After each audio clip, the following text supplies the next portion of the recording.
Coucou, on se retrouve pour l'histoire de votre nuit.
Les lettres d'amour.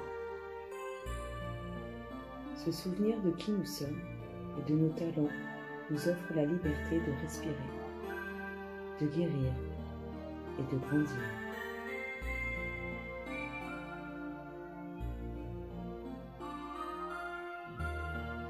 Ma cousine Rosie tient elle aussi un journal, mais n'écrit jamais rien avant d'avoir dessiné.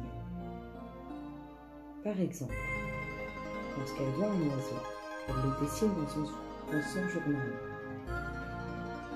puis rédige quelques mots sur ce qu'il fait. Rosie a ainsi dessiné sa perruche, ainsi que ses 2 chats et son poney.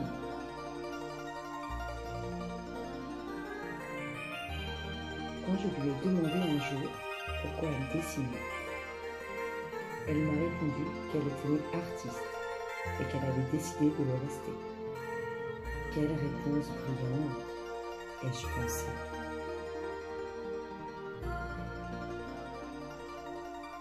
Comme Rosie, il semble que ma tante ait découvert elle aussi ses compétences. Il y a 1 an, elle a obtenu son diplôme d'ambulancière. Vous savez ce qu'est un ambulancier? C'est quelqu'un assez courageux pour se rendre sur les lieux des urgences et offrir une aide médicale précieuse aux blessés.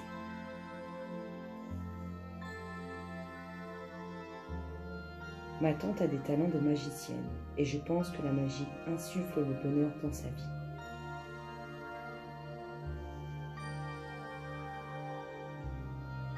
Maman nous a expliqué qu'elle était perdue et désorientée lorsqu'elle était jeune, comme si elle ignorait pourquoi elle était née. Puis, que ma naissance avait été une véritable révélation, et qu'elle avait alors admis que quelque chose valait la peine d'être vécu. Un jour, une gitane lui souffla que, si elle voulait attirer l'amour, toutes les formes d'amour, elle devait tout d'abord apprendre à s'aimer elle-même. Elle s'écrivit alors des lettres pour se déclarer tout l'amour qu'elle se portait, les lia avec un ruban rouge et les rangea dans une boîte. Puis, un jour, elle reçut une lettre. Ce n'était pas une lettre d'amour, mais un courrier disant combien ses professeurs étaient fiers qu'elle ait réussi ses examens et la féliciter pour son diplôme. Ma tante est une héroïne.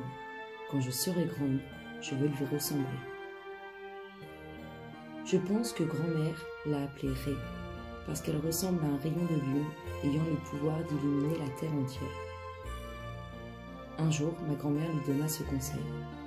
La vérité, Ré, est que, pour que nous apprécions pleinement ta lumière, Dieu a dû penser qu'il était préférable de te laisser vivre des heures intenses dans ton obscurité intérieure, jusqu'à ce que tu comprennes leur signification et puisses partager ta lumière avec ceux que tu rencontres.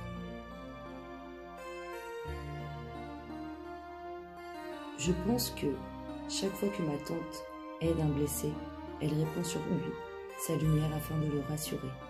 Je pense aussi qu'elle est douée pour ce métier parce qu'elle garde en elle le souvenir de ses heures sombres, un souvenir qui incite ceux qu'elle aide à se concentrer sur leur guérison.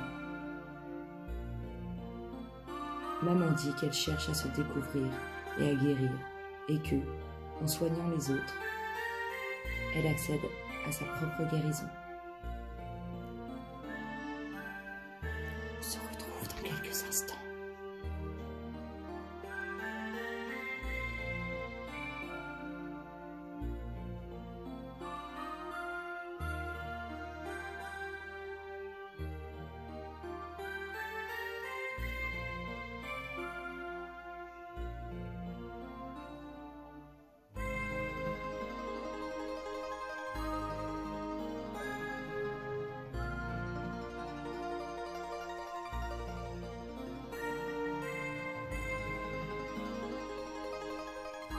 S'autoriser à se souvenir de ses compétences est la première étape pour atteindre l'objectif de sa vie.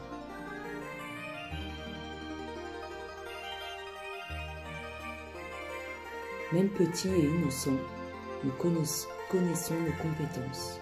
Nous les connaissons si bien que nous les pratiquons chaque jour, sans réfléchir et sans ego.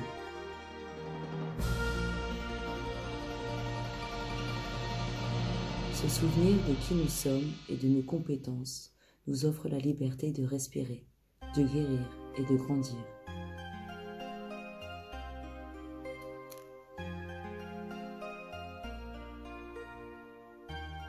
Comprendre les leçons dissimulées dans les expériences qui dévalorisent notre estime personnelle depuis l'enfance revient à allumer une bougie.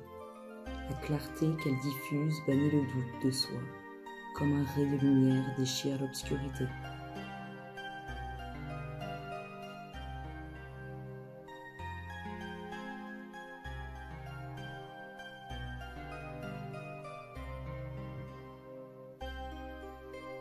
Admettre que nous avons accepté tout ce que nous avons vécu avant notre naissance et que, depuis, rien n'est arrivé par hasard et à la fois surprenant et révélateur.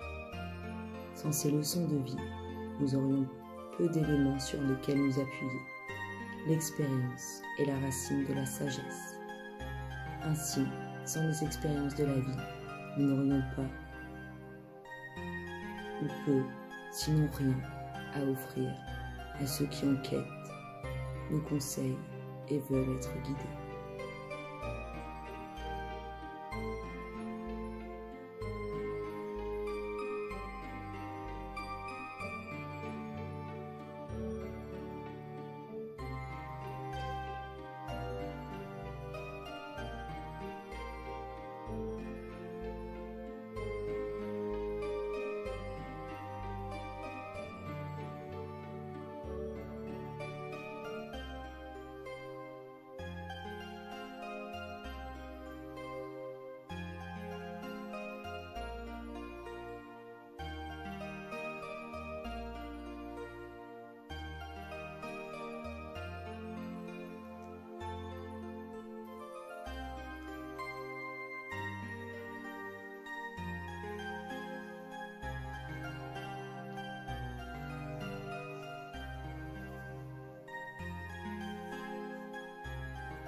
vous souhaite à tous une belle et douce nuit.